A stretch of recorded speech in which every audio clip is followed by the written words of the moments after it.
Salutations mes amis. Aujourd'hui, Nancy et moi, nous allons vous parler de l'un des plus grands dons que Dieu n'ait jamais fait. Le sabbat. Ce don a été donné dans un monde parfait, au début des temps, et d'une manière spéciale. Il commémore la création et honore notre Créateur. Le premier chapitre de la Bible, Genèse 1, décrit comment Dieu a créé ce monde et tout ce qu'il contient en 6 jours de 24 heures.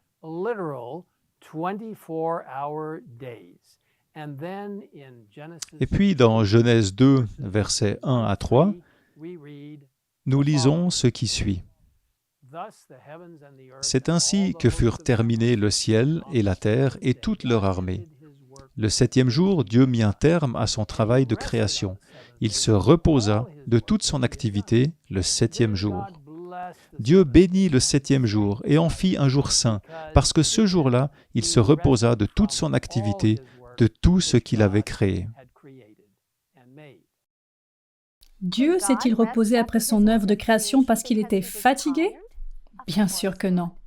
D'après Ésaïe 40, verset 28, nous savons que le Dieu d'éternité, l'Éternel, qui a créé les extrémités de la terre, ne se fatigue pas, il ne s'épuise pas. Et pourtant, il s'est reposé, réfléchissant à l'œuvre qu'il avait accomplie, et a béni et sanctifié ce jour comme un jour saint et spécial. Un moment où Adam et Ève, et plus tard toute l'humanité, pourraient jouir d'une bénédiction spéciale de communion avec Dieu, leur Créateur, et de communion les uns avec les autres. Le sabbat est au cœur de notre culte de Dieu. Mémorial de la création, il révèle pourquoi Dieu doit être adoré. Il est le Créateur, et nous sommes ses créatures. La croyance fondamentale numéro 20 des Adventistes du 7e jour explique le sabbat de la manière suivante. Au terme des 6 jours de la création, le Créateur bienveillant s'est reposé le 7e jour et a institué le sabbat comme mémorial de la création pour toute l'humanité. Le 4e commandement de la loi divine et immuable requiert l'observation de ce 7e jour de la semaine comme jour de repos, de culte et de service, en harmonie avec les enseignements et l'exemple de Jésus, le Seigneur du sabbat. Le sabbat est un jour de communion joyeuse avec Dieu et entre nous.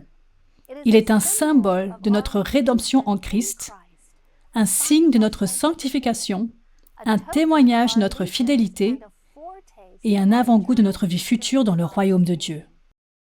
Le sabbat est le signe permanent de l'alliance éternelle de Dieu avec son peuple. L'observation joyeuse de ce temps sacré d'un soir à l'autre, d'un coucher du soleil à l'autre, est une célébration de l'œuvre créatrice et rédemptrice de Dieu.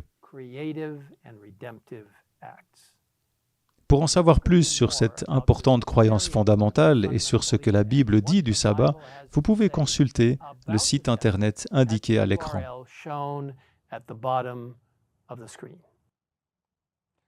Lorsque les 10 commandements ont été donnés sur le mont Sinaï, le sabbat existait depuis la création. Mais il avait été obscurci et même oublié par certains. C'est pourquoi le 4e commandement commence par l'expression « Souviens-toi ». Dans Exode 20, au verset 8 à 11, des versets très familiers à beaucoup d'entre vous, nous lisons « Souviens-toi de faire du jour du repos un jour saint. Pendant 6 jours, tu travailleras et tu feras tout ce que tu dois faire. Mais le 7e jour est le jour du repos de l'Éternel, ton Dieu. Tu ne feras aucun travail, ni toi, ni ton fils, ni ta fille, ni ton esclave, ni ta servante, ni ton bétail, ni l'étranger qui habite chez toi. » En effet, en 6 jours, l'Éternel a fait le ciel, la terre, la mer et tout ce qui s'y trouve, et il s'est reposé le 7e jour. Voilà pourquoi l'Éternel a béni le jour du repos et en a fait un jour saint. Bien sûr, nous n'essayons pas d'observer le sabbat pour être sauvés. Oh non! Observer le sabbat est un plaisir. Enfant, j'attendais le sabbat avec impatience. Le vendredi, en fin d'après-midi, nos vêtements de sabbat étaient repassés et la maison était étincelante de propreté avec les fleurs que ma mère venait de cueillir. Les arômes extraordinaires qui s'échappaient de la cuisine promettaient un souper très spécial, avec des plats traditionnels comme des schnecken, faits maison, un petit pain sucré de mes grands-parents allemands et une salade de fruits. C'était comme si notre famille se préparait à quelque chose de très spécial. À mesure que les heures du samedi approchaient, j'avais l'impression que le ciel et notre maison se réunissaient pour célébrer ce jour très spécial. C'était un jour pour reconnaître que nous sommes les enfants de Dieu, sa création, qu'il aime, et qu'il est notre Père Céleste qui répond à tous nos besoins. Le culte était également spécial le vendredi soir. Papa dirigeait ce temps, puis nous prions tous les 5. Maman, qui jouait magnifiquement du piano, jouait souvent des hymnes lorsque nous nous endormions. Les traditions de mon enfance se perpétuent aujourd'hui dans notre foyer. Dieu savait que nous aurions besoin de ce jour spécial pour nous reposer physiquement, mentalement, socialement et spirituellement. Le sabbat est l'un des dons les plus précieux de Dieu et il nous permet de rester concentrés sur notre lien avec lui. Nous savons que Jésus lui-même, lorsqu'il était sur terre, observait le sabbat, déclarant qu'il était le Seigneur du sabbat et que le sabbat a été fait pour l'homme et non l'homme pour le sabbat. La Bible nous dit également que non seulement Dieu s'est reposé après son œuvre de création, mais qu'il s'est également reposé le jour du sabbat après son œuvre de rédemption. Les disciples du Christ ont continué à observer le sabbat après l'ascension de Jésus au ciel, et le livre des Actes des Apôtres est rempli d'exemples de Paul et d'autres croyants qui se réunissaient et célébraient un culte le jour du sabbat. La Bible nous dit que le sabbat continuera à être important jusqu'à la fin du monde. Tout comme la loyauté d'Adam et Ève a été testée par l'arbre de la connaissance du bien et du mal placé dans le jardin d'Éden, la loyauté de chaque être humain envers Dieu sera testée par le commandement du sabbat placé au centre des 10 commandements. Les Écritures révèlent qu'avant le retour du Christ, le monde entier sera divisé en 2 groupes. Premièrement, ceux qui gardent les commandements de Dieu et la foi en Jésus. Et deuxièmement, ceux qui adorent la bête et son image. À ce moment-là, la vérité de Dieu sera magnifiée devant le monde entier et chacun aura l'occasion de montrer quelle est sa véritable loyauté. En acceptant maintenant le magnifique don de Dieu, le sabbat, comme 7e jour, nous lui permettons de travailler dans nos vies, de nous transformer et de nous mettre en harmonie plus étroite avec lui. Dans le volume 6 de Témoignages pour l'Église, nous lisons « La puissance qui a créé toute chose est la puissance qui a recréé l'âme à sa propre ressemblance.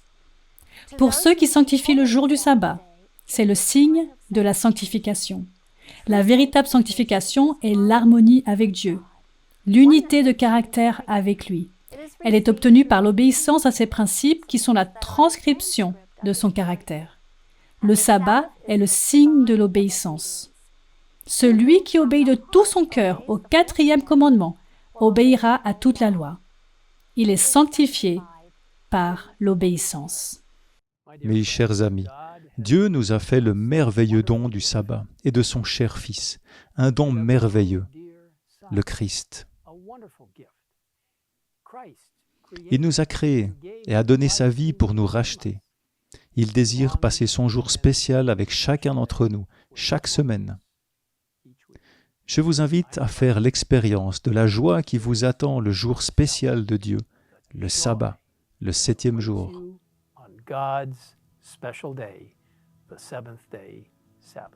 Prions ensemble. Père Céleste, merci d'avoir créé ce monde et de l'avoir créé par ta parole en 6 jours littéraux. And creating it through your word in 6 literal days recently.